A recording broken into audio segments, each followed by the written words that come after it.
ছেঁড়া জামা পরে হজ করতে মক্কা শরীফে কৃষক বাবর আলী ও তার স্ত্রী।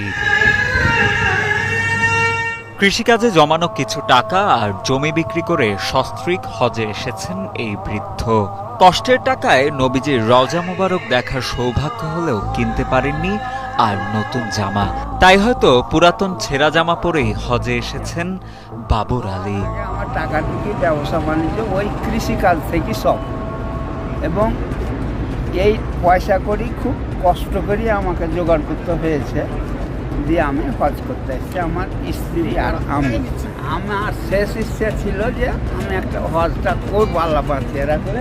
আর্থিক অবস্থা এতটা ভালো না থাকায় নিজে পোশাকের দিকে নজর দিতে পারেননি তিনি। শুধুমাত্র আল্লাহকে খুশি করতে এবং গুনাহ মাফের জন্য আল্লাহর কাছে ক্ষমা চাইতে অনেক কষ্টে হজ করতে আসছেন বলে জানান